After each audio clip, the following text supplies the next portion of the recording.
The security cameras caught it all, the moment when the silver ships descended from Mars' rust-colored sky towards the New Hope elementary colony. It was recess time. 300 children played in the pressurized dome, their laughter echoing through the filtered air. None of them saw death approaching. The ships weren't like anything humanity had encountered before. They moved like liquid metal, flowing rather than flying. There were no weapons visible, no hostile gestures, until the dome's protective shield simply vanished. In the control room, Deputy James Chen watched in horror as the emergency protocols failed one by one. The backup systems died.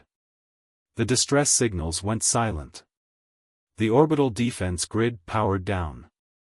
Everything they'd built to protect their children, rendered useless in seconds. "Lock down the inner chambers," he screamed into the comm, but it was too late. The alien vessels had already breached the school's perimeter.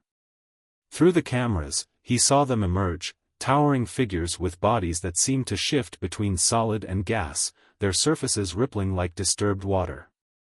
The children didn't run at first. How could they? They'd been raised on stories of first contact, taught that meeting alien life would be humanity's greatest moment. Instead, it became our darkest hour.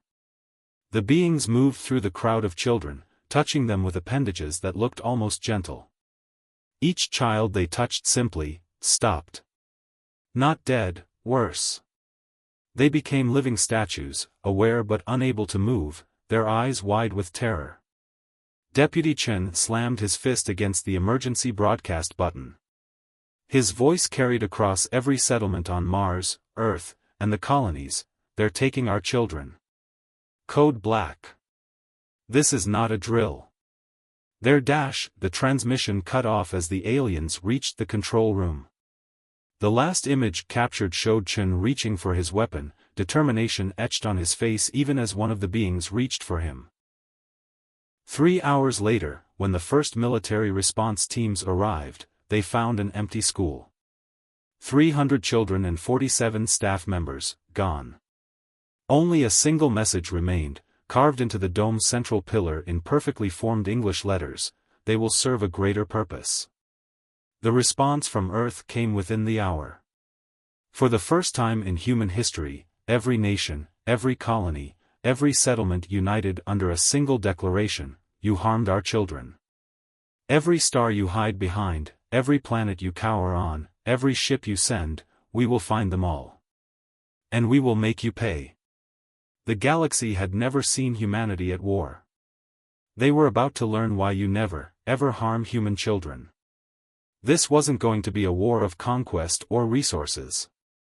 This was going to be a reckoning. 6 months after the Mars incident, the hidden research facility deep beneath the Rocky Mountains buzzed with activity. Dr. Robert Wilson hadn't slept in 3 days, his eyes red-rimmed as he stared at the holographic display. The captured alien tissue sample pulsed with an eerie blue light, revealing secrets that made his hands shake as he recorded his findings. "Play it again," he commanded the AI system. The microscopic recording showed how the alien cells reacted to various stimuli. But it was their response to one specific frequency that changed everything. When exposed to a particular sound wave, their very molecular structure began to break down. His colleague, Dr. Yuki Tanaka, burst into the lab, clutching a tablet. "The children's neural scans, I know why they took them." Her voice cracked with emotion. "These beings, they're dying. Their entire species is losing their ability to maintain solid form. They're looking for a way to transfer their consciousness into stable hosts." The implications hit Robert like a physical blow. "They're planning to use our children as vessels." He thought of his own grandson, Tommy, who had been in that school on Mars. His weathered hands clenched into fists. The discovery spread through military channels like wildfire. Admiral Chen, James Chen's father, called an emergency meeting of the United Earth Defense Council. The massive underground chamber filled with military leaders from every nation, their faces grim as they reviewed the findings. Engineers immediately started designing weapons that could generate the deadly frequency.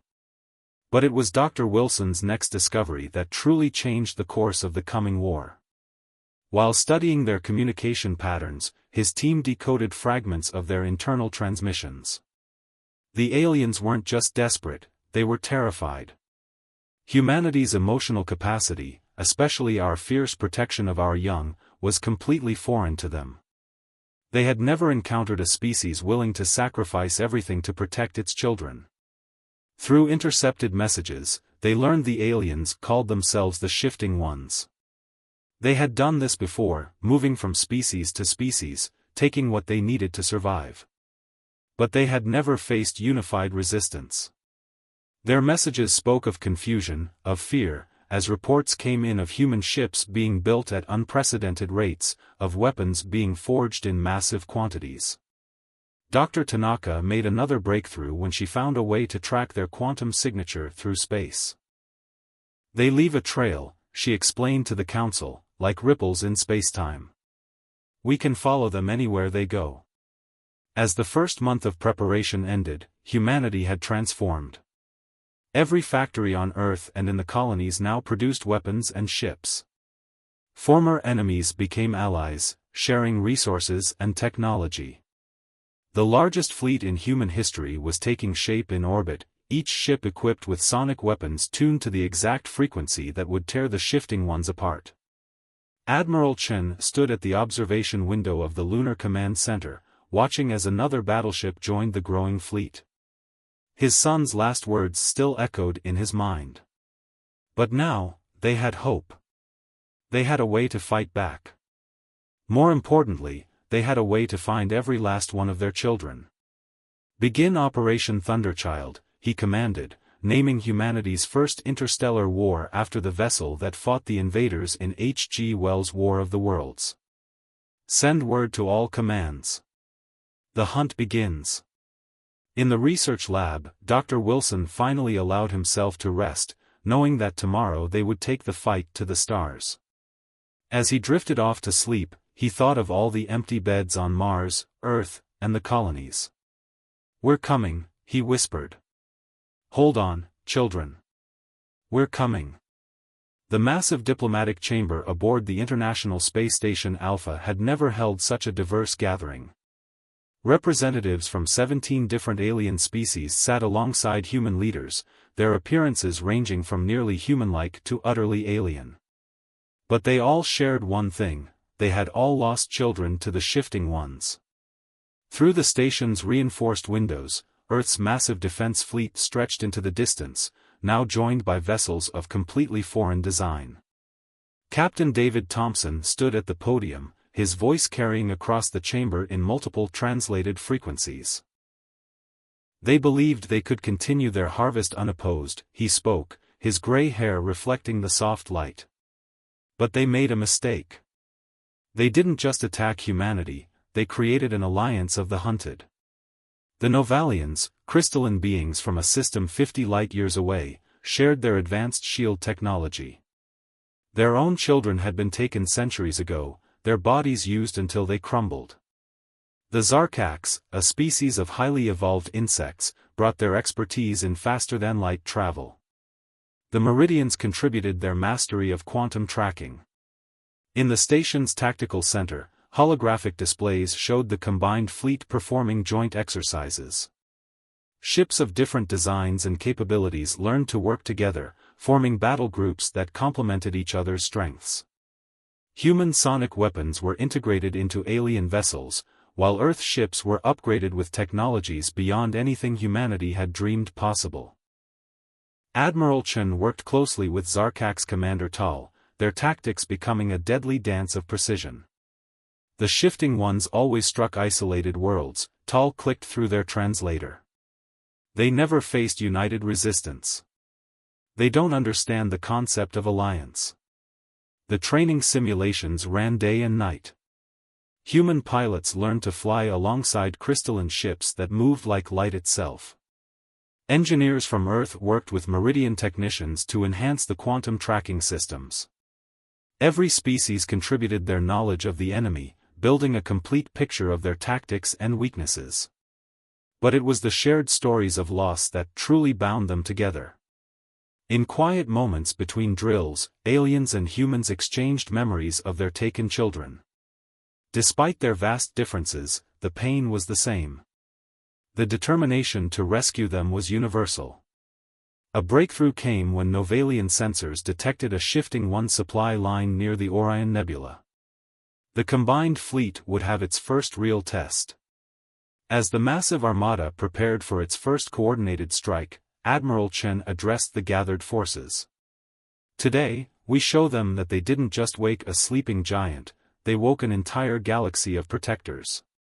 Every parent's love, every species' determination, focused on one goal, bringing our children home and ensuring this never happens again. The fleet moved out in perfect formation, ships of every design moving as one.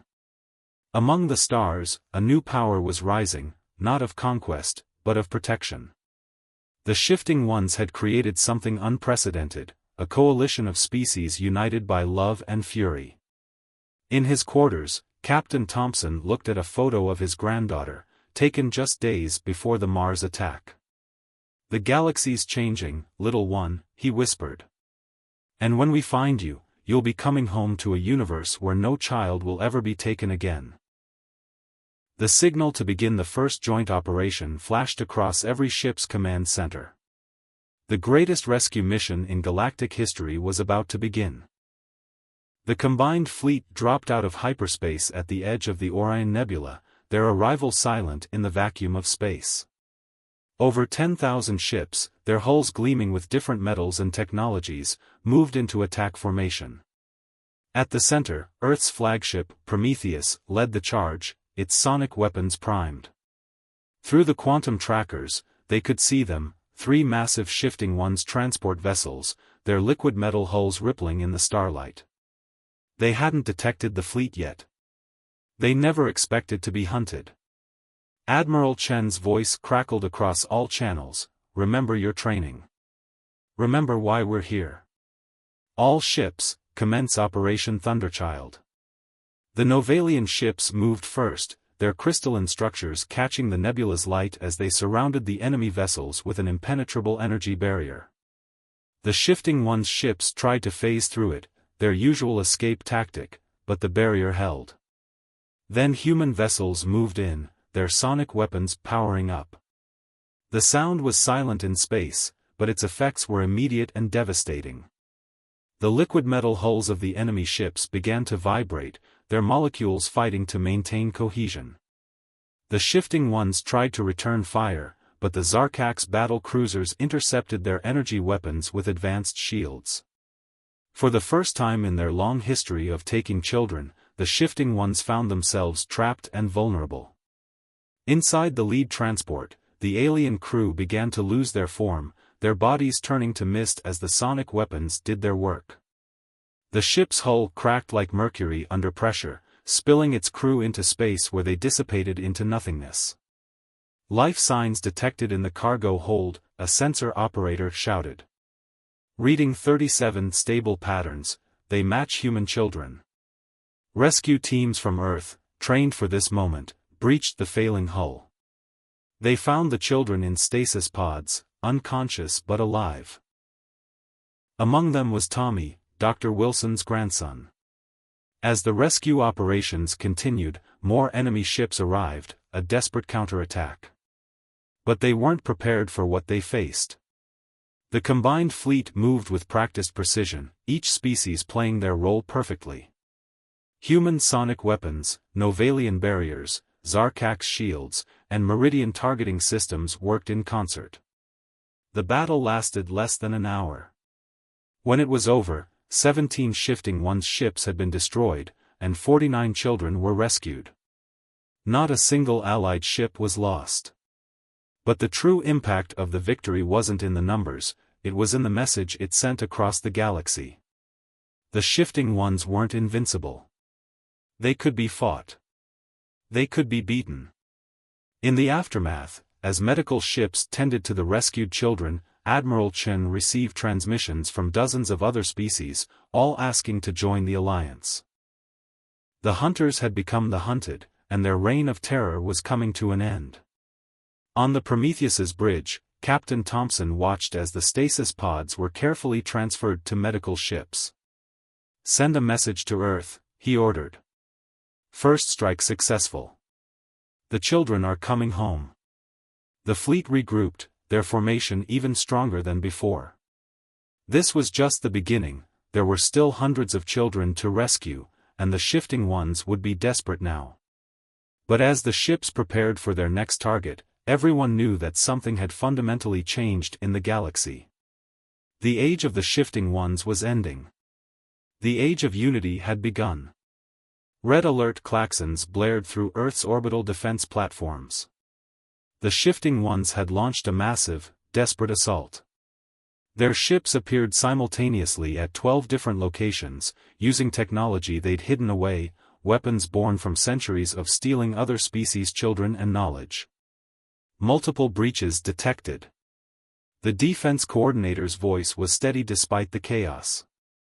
"They're targeting civilian populations, trying to take more hostages." Above New Delhi, Sydney, and 8 other major cities, the sky turned mercury silver as enemy ships descended. But this time, Earth was ready. Hidden sonic defense arrays activated, sending invisible waves of destruction upward. The first wave of enemy ships began to break apart, their liquid metal forms unable to maintain cohesion. But the shifting ones had learned. Some ships were now protected by stolen energy shields, pressing forward despite Earth's defenses. They'd adapted, using the knowledge gained from countless civilizations they'd parasitized. Admiral Chen, coordinating from the Lunar Command Center, watched as the battle unfolded. "They're not just attacking Earth," he announced grimly. "Reports coming in from all allied worlds. This is a coordinated strike against everyone who joined us." The Novalian homeworld reported heavy losses as the enemy used sound-dampening technology.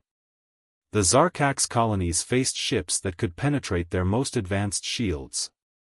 The shifting ones were using every technology they'd stolen over millennia of conquest. On Earth, the ground battle began. Shifting ones who made it through the defenses moved through cities like living quicksilver, their forms constantly changing. But they faced something new: civilians armed with sonic disruptors, refusing to let another child be taken. In London's underground bunkers, elderly veterans who'd re-enlisted after the Mars incident stood guard over sheltering families. When 3 shifting ones breached the outer doors, these veterans held the line. Their sonic weapons, combined with decades of military experience, proved that humanity's elders were far from helpless. The space battle intensified. The Allied fleet, scattered across multiple systems to defend their worlds, couldn't concentrate their forces. Communication between worlds became difficult as the shifting ones deployed interference technology. But in this dark moment, humanity's greatest strength emerged: adaptability. When standard communications failed, they used old radio frequencies. When sonic weapons were blocked, they switched to physical ammunition. Every defeat taught them, every setback made them stronger. The turning point came at the lunar base. A massive enemy ship, larger than any seen before, breached the defenses. But rather than taking hostages, it broadcast a message: "You cannot win. We have harvested thousands of species. Your children will serve us, as all children have served us." The response came not just from Earth, but from every allied world. Not in words, but in action. Ships jumped in from across the galaxy, not just military vessels, but civilian craft armed with sonic weapons. The shifting ones had united the galaxy against them, and now they faced the consequences. The counterattack lasted 23 hours. When it ended, Earth had lost 3 cities. The Novalians lost 2 colony worlds. The Zarkax suffered heavy casualties. But they had held. More importantly, not a single child had been taken. In the aftermath, as rescue teams cleared debris and medical ships tended the wounded, Admiral Chen received a priority transmission. Dr. Wilson had found something in the wreckage of an enemy ship, something that would change everything. The shifting ones hadn't just shown their desperation, they'd shown their fear. And in that fear lay the key to humanity's ultimate victory. Inside the stealth vessel, Shadow Walker, Colonel Sarah Lee studied the holographic display of the shifting one's fortress world. The massive structure orbited a dying star, its surface constantly flowing like mercury in a storm. The piece of wreckage Dr. Wilson had found contained its coordinates, and something far more valuable. The neural patterns are holding, Dr. Tanaka reported, monitoring the specially modified environmental suits. They'd discovered that by mimicking the shifting one's own molecular frequency, they could move among them undetected. The risk was enormous, a single fluctuation would mean instant discovery. The infiltration team consisted of 12 operators, each chosen for their unique skills and their personal connection to the taken children. Colonel Lee's own niece had been in that Mars school. The pain of that loss was now their greatest weapon. Remember, Lee briefed her team, our primary objective is data retrieval. The quantum scans show at least 80 children being held in the central complex. But if we move too soon, they'll kill the hostages. We need to find their central consciousness core first. The Shadow Walker slipped through the fortress's outer defenses, its hull vibrating at the exact frequency that made it appear as just another piece of the structure's flowing surface. They'd learned that the shifting one's liquid metal technology had a fatal flaw: it couldn't distinguish between frequencies that matched its own. The team deployed from the ship's underside, their suits allowing them to flow like living mercury along the fortress's surface. Inside her suit, Lee felt the strange sensation of being both solid and liquid, her molecules held in careful balance by Dr. Wilson's breakthrough technology. As they penetrated deeper into the structure, they discovered the true horror of the fortress. Stasis chambers lined vast halls, containing not just human children, but young ones from dozens of species they'd never seen before. Some chambers were ancient, their occupants long since transformed into empty vessels for the shifting one's consciousness. "They're dying faster than we thought," Dr. Tanaka's voice whispered through their comms. The sensor readings showed massive energy expenditure just to maintain their physical forms. "This isn't just about survival anymore, they're trying to preserve their entire civilization by stealing our children's bodies." The team split into 3 groups. The first headed for the central data core, the second mapped escape routes, and the third, led by Lee, located the main stasis control center. What they found there stopped them cold. The shifting ones weren't just planning to take over the children's bodies, they were trying to rewrite the very nature of their consciousness, turning them into willing hosts. The process had already begun on some of the older captives. "We're out of time," Lee reported back to the Shadow Walker. "They're starting the conversion process. Initiate Phase 2. Outside the fortress, the combined fleet emerged from stealth, led by the Prometheus. But this wasn't just another attack. Thanks to the infiltration team's data, every ship now broadcast the exact frequency that would turn the fortress's own structure against it. As alarms blared through the complex, Lee's team moved with practiced precision. While the shifting ones rushed to defend against the external attack, Special Forces teams breached every stasis chamber, beginning the largest rescue operation in galactic history. But in the central control room, Lee faced a moral choice that would haunt her forever.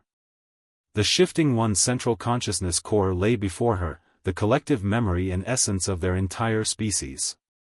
With a single command, she could end them forever. Her finger hovered over the control panel as the battle raged outside. The choice she made in that moment would determine not just the fate of the children, but the very nature of humanity's justice. Behind her, the rescue operation continued, racing against time as the fortress began to tear itself apart. The fortress shook violently as Colonel Lee made her decision. She didn't destroy the consciousness core. Instead, she initiated a full download of its contents, every memory, every experience, every secret the shifting ones had accumulated across millennia of existence. "Package secured," she reported, her voice tight with controlled emotion. Begin final evacuation. Above the fortress, the combined fleet executed a perfect battle plan. Human ships launched concentrated sonic bursts while Novalian vessels created containment fields to prevent the enemy from escaping. The Zarkak's fleet provided covering fire as rescue shuttles streamed toward the fortress. Admiral Chen watched from the Prometheus's bridge as the rescue teams reported in. 243 children recovered alive, the numbers scrolled across his screen. Multiple species. Some in stasis for over a century. But the shifting ones weren't finished. From the dying star below, massive tentacles of pure energy emerged, their final weapon. They'd learned to harness stellar material itself, wielding it like a desperate, cornered animal. All ships, execute pattern Delta. Chen's order cut through the chaos. The fleet moved in perfect synchronization, avoiding the stellar tentacles while maintaining their attack formation. The coordination between different species ships had become flawless after months of fighting together. Inside the crumbling fortress, Colonel Lee's team fought their way back to the Shadow Walker. The rescued children, still in portable stasis units, were their precious cargo. Behind them, the last of the shifting ones gathered for a final stand. They're trying to collapse the star. Dr. Wilson's voice cracked through the comms. The fortress's surface began to ripple more violently, its liquid metal structure becoming unstable. The shifting ones were willing to destroy everything, themselves included, rather than face defeat. But they hadn't counted on Dr. Tanaka's final breakthrough. Using the downloaded consciousness core data, she found a way to transmit a signal that froze their liquid forms in place. The entire fortress crystallized, trapping the remaining shifting ones in solid form. All rescue teams clear. The Shadow Walker's pilot reported as they cleared the fortress's perimeter. Behind them, the massive structure began to crack like frozen mercury. Admiral Chen gave the final order, all ships, full power to sonic weapons. End this. The combined fleet fired as one. The fortress, its surface already crystallized, shattered into billions of pieces. The stellar tentacles retracted as their control center was destroyed, the dying star below settling back into its normal state.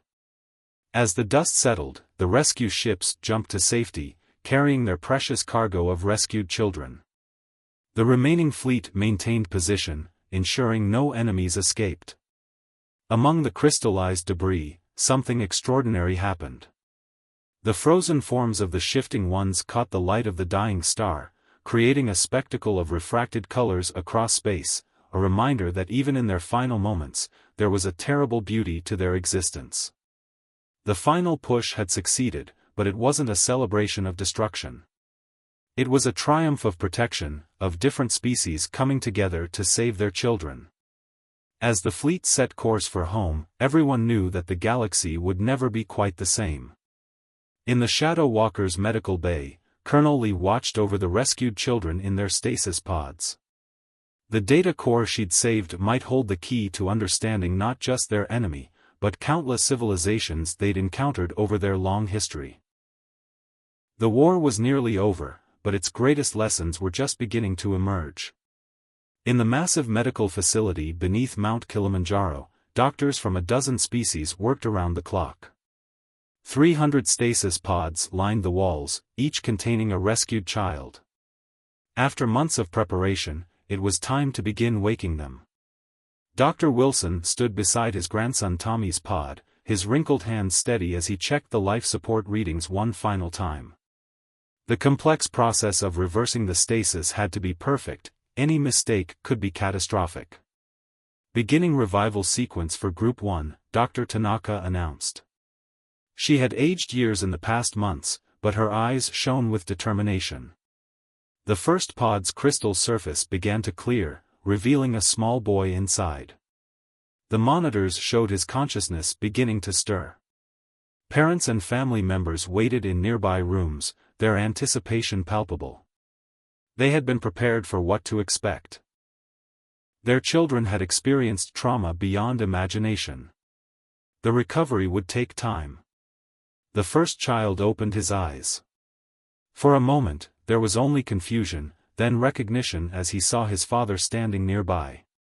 The reunion was quiet, gentle, exactly as the psychologists had advised. One by one, more pods activated, more children woke. Some of the rescued aliens' children were reunited with families who had waited decades, even centuries. A Novalian child, in stasis for over 200 years, sparkled with crystal tears as her great-great-grandparents embraced her. But it wasn't all happiness. Some children woke screaming, their minds still trapped in memories of their capture. Others couldn't speak at all, traumatized by what they'd witnessed. The medical team had expected this, healing would take time. Tommy's pod was among the last to open. Dr. Wilson watched as his grandson's eyes fluttered open, holding his breath until the boy spoke. "Grandpa?" The word was barely a whisper, but it carried the weight of 1,000 stars. Colonel Lee observed from the control room, the data core's contents displayed on screens around her. The shifting one's memories revealed a tragic truth: they had once been a species capable of love, of compassion. Fear of extinction had turned them into monsters. In the children's ward, human doctors worked alongside alien healers, each bringing their own methods of healing. Novalian crystal therapy helped calm traumatized minds. Zarkak's empathy fields soothed emotional pain. Human touch and kindness proved universal medicines. Slowly, stories emerged. The children spoke of their time in stasis, of strange dreams and distant voices. Some had been partially conscious, aware of the passing time. Others had been mercifully unaware until their rescue. A month into the recovery process, something remarkable happened. The children began to help each other heal. Those who had recovered faster helped those still struggling. Species differences meant nothing to them, they had all shared the same nightmare. In a quiet moment between medical rounds, Dr. Wilson found Tommy sitting with a young Novalian girl, teaching her to play chess. The sight brought tears to his eyes. After everything, the children still hadn't lost their capacity for friendship, for connection. The facility became more than a hospital, it became a symbol of healing, of hope. Diplomats from across the galaxy visited, witnessing firsthand the power of unity and compassion. The children's recovery became a testament to the resilience of life itself. As the last of the stasis pods emptied, plans were already being made for the children's futures. Schools would be adapted, communities prepared. The galaxy had changed, and these children, human and alien alike, would help shape its new direction. In the end, it wasn't just a rescue of bodies, but of hope itself. Each recovered child was living proof that darkness could be overcome, that family stretched beyond blood and species, and that love was truly the strongest force in the universe. 1 year after the Great Rescue, Admiral Chen stood at a podium in the newly constructed Galactic Unity Center in Geneva. Before him sat an audience that would have seemed impossible just 2 years ago: humans and aliens, adults and children, all gathered to commemorate what had become known as the Children's War. "We gathered today not to celebrate victory," he began, his voice carrying the weight of experience, "but to remember what we learned about ourselves, about each other, and about the true meaning of protection." The data recovered from the shifting one's consciousness core had changed everything. Dr. Wilson and his team had spent months analyzing it, discovering the history of a species that had once been peaceful explorers before fear drove them to desperate measures. Their story became a cautionary tale about how the fear of extinction could corrupt even the most advanced civilization. In the audience, Tommy sat with his new friends, human children and young aliens who had shared his experience. They had formed bonds that transcended species, understanding each other in ways their parents could barely comprehend. The children who had been rescued had become bridges between cultures, their shared experience fostering understanding that no diplomat could have achieved. The Novalians had used their crystal technology to create a memorial, a massive structure that captured and reflected light in patterns telling the story of the war. But it wasn't just a monument to conflict, it showed the moment of unity, of different species coming together to protect the innocent. Colonel Lee's decision to preserve rather than destroy the shifting one's consciousness core had led to another breakthrough. The combined scientific teams had found a way to offer the last surviving shifting ones a choice, not extinction, but transformation. Those who wished could transfer their consciousness into artificial forms, ending their need to take organic hosts. Some had accepted, becoming part of the galactic community they had once preyed upon. Their knowledge, gained over millennia, now served to protect rather than harm. Others had chosen to remain in their crystallized form, becoming part of the memorial, a permanent reminder of the cost of fear. Earth had changed too. The technology shared during the war had advanced human civilization by centuries. But more importantly, humanity had found its place in the galaxy, not as conquerors or victims, but as protectors. The sonic weapons that had won the war were reconstructed into tools for exploration and defense. As Admiral Chen concluded his speech, he looked out at the faces before him, lined with age or smooth with youth, human or alien, all united in their commitment to protect the innocent. "We went to war to save our children," he said, "but in saving them, we saved ourselves. We learned that the strongest shield is not made of metal or energy, but of unity and compassion." The ceremony ended with a tradition that had spread across the galaxy, a moment of silence followed by the laughter of children playing. The sound carried through the halls of the Unity Center, a reminder of what they had fought for, and what they must always protect. In orbit above Earth, ships from 100 worlds kept watch, their crews working together in the new Galactic Protection Fleet. They were there to ensure that never again would any species face extinction alone, never again would fear drive them to harm the innocent. The stars held new promise now, not just of exploration and discovery, but of connection and protection. The children who had survived would grow up in a galaxy where differences were celebrated, where strength meant standing together, and where the darkest times could lead to the brightest futures. As night fell over Geneva, the memorial crystal caught the last rays of the setting sun, sending ribbons of light across the sky, a reminder that even in the darkest space, hope would always find a way to shine through.